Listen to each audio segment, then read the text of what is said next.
that's how I got my cancer diagnosis. Like, this is what grade 3 breast cancer looked like. They told me I was gonna be this, I was gonna be that. I pulled through that. You can pull through that too.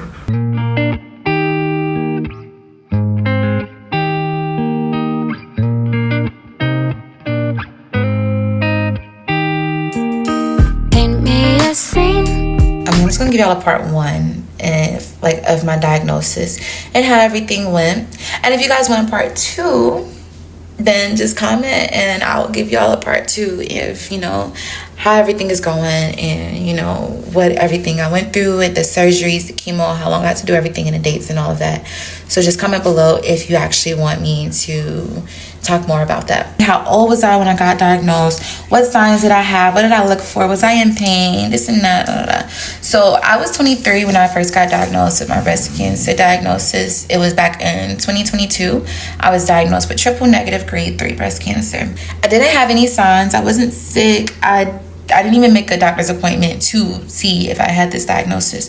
My doctor's appointment was for my depot shot that I was going to get. So I went for my depot shot. Before she could conduct the shot, she was basically just doing like a regular checkup. And she was pressing down, you know, right here on my breast and everything, making sure everything was good. I let her know, hey, you know, that feels a little uncomfortable. I'm not going for that.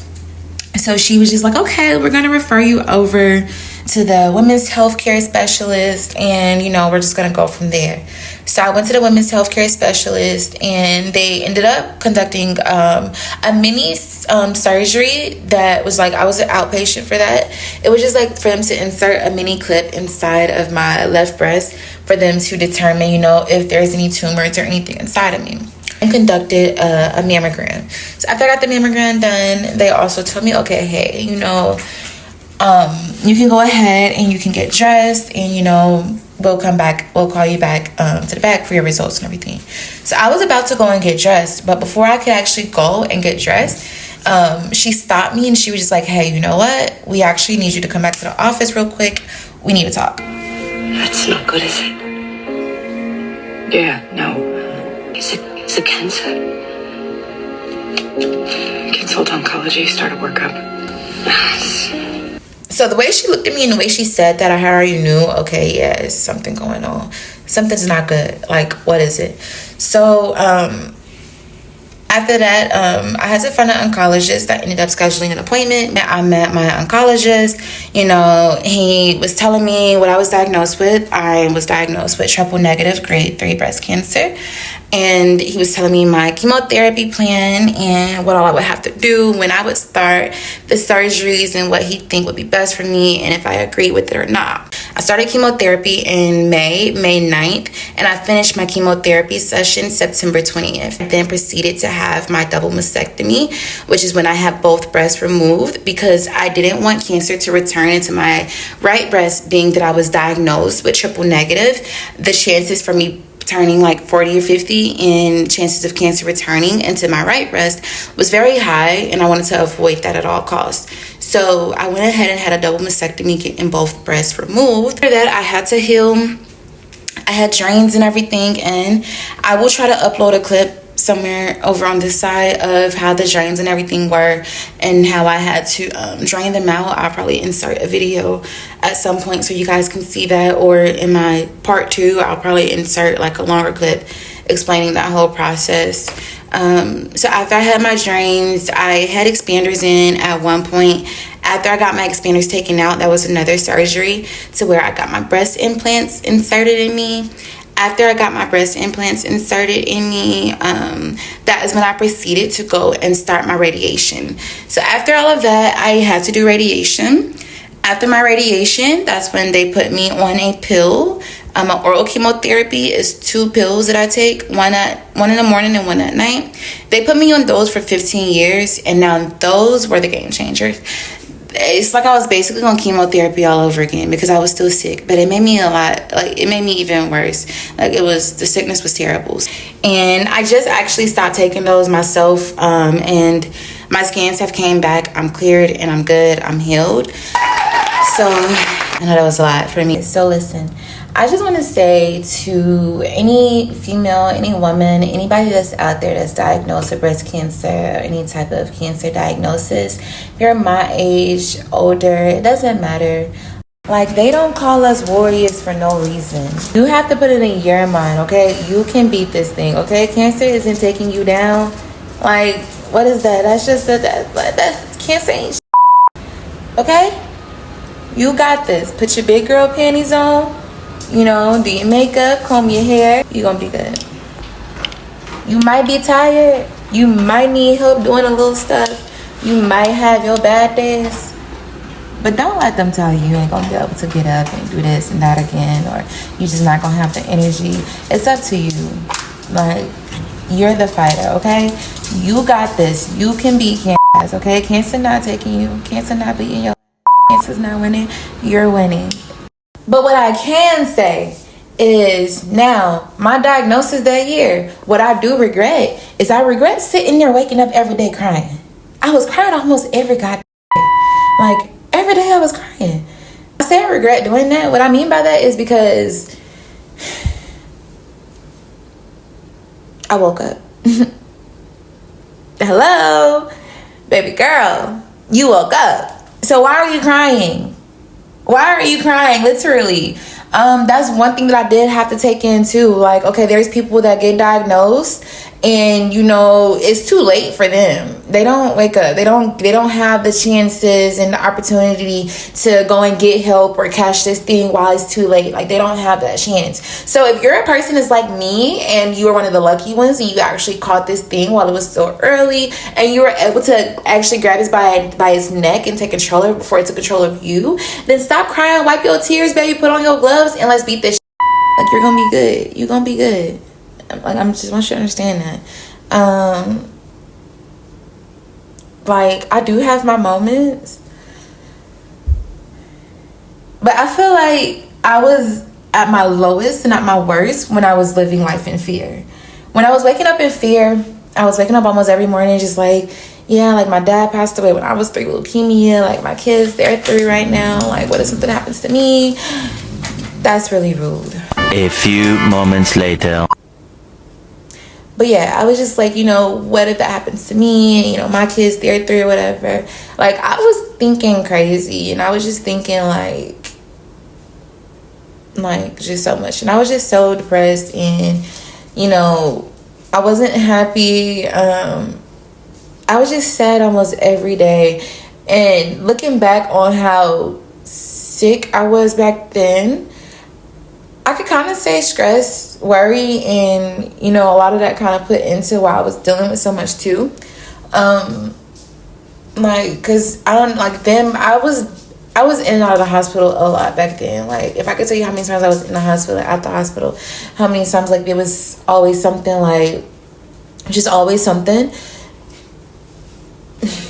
Listen, so it's like, I could say I kind of like put that on myself because I was just always so sad. I was just always so stressed out, and I was just always just worrying and everything until, you know, I actually kind of got into my head.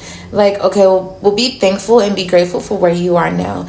Be grateful and be thankful that, okay, at least I woke up today. At least, you know, I did have the option to actually tackle this thing before it was too late and before it tackled me and wiped me out. Like, I had the chance and the option to wipe it out before it got to me.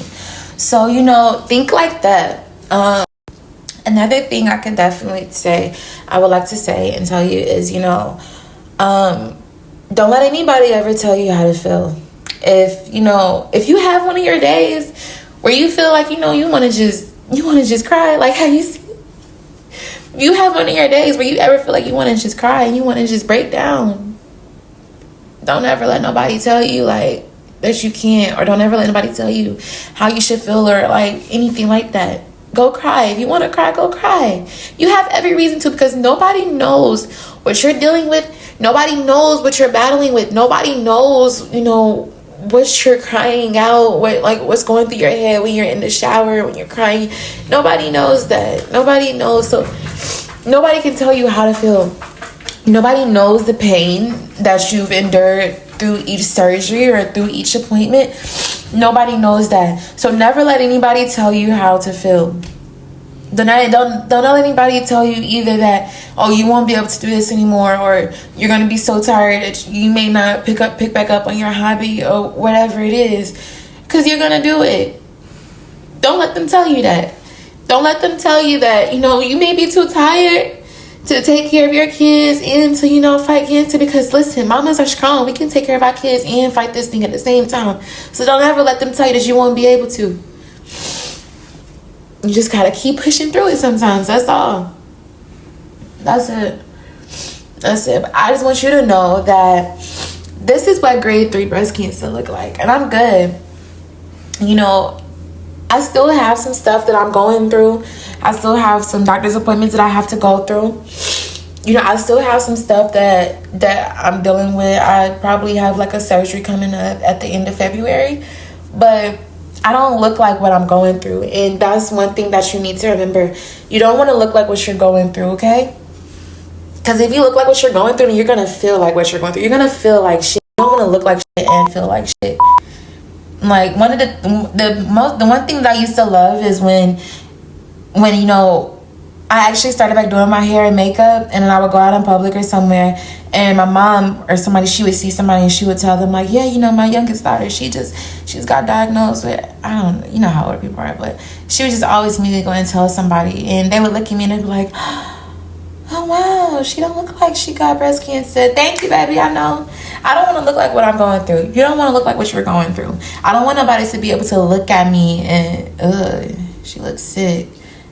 You don't want that, because you're not sick. You're healing. You're fighting cancer. You didn't just get diagnosed and just to say, all right, I got cancer, I'm stuck here now. No, baby, no. We're fighting this. I don't know. Like, I just feel like, you know, there isn't no easy way to put it. There isn't no, hey, suck it up. Like, put on your big girl shoes. You're going to be okay. There is no really easy way to put it, honestly. Only thing I would have to say, like, even with when people ask me, like, well, hey, what is it that you was looking for when you found out you was diagnosed, or what signs did you have? I didn't have any signs. I wasn't looking for anything. I went to the doctor for my depot shot. I was going to the doctor for a depot shot because I'm like, baby, ain't nobody get no more kids up out of me. That's what I was going to the doctor for. Not thinking literally, oh, I'm finna go to the doctor and nobody's literally getting no more kids out of me. Not thinking that. So yeah, like, the ghetto. I didn't have any signs. I wasn't looking for nothing. So if you're seeing this video and if you're just wondering, you know, well, she was so young. Like, was it her family? No, it wasn't my family. No, you know, my test actually came back negative. I got tested for the family gene for breast cancer. And sure enough, I was definitely thinking, you know, my mom, my dad, mom, you know, my auntie. I can go all down the line. But nah, my test came back negative. So it wasn't the family gene. So I could definitely say it's the stuff that we eat and the breast cancer, the birth control shot. So if you're on birth control, I definitely do recommend stopping it, getting off of it. Take that shit, throw it away. If it's in your arm, if it's a pill, whatever it is. I highly recommend getting off that as soon as possible. I started birth control when I was in middle school because I started my cycle when I was in elementary. And it was just too painful for me. I couldn't stand the stomach cramps and the stomach pains, and it was just too much. So my mom took me to the doctor, and, you know, my OBGYN at the time thought that, hey, you know, birth control, these pills right here will actually slow her menstrual down, and it won't, you know, be as heavy on her as much, and she won't be in so much pain. So I was on birth control from middle school all the way up until my oncologist told me to stop taking it. It's just something to take in. When he told me that, you know, it's actually feeding cancer, just like, you know, sugar feeds cancer. It's a lot of stuff that feeds cancer, but me, I really want to pinpoint birth control in all seriousness. Every person asks me that, and I'm gonna just be straight up. I just want to pinpoint birth control. I feel like if I was never on birth control, don't give up, mamas. You got this.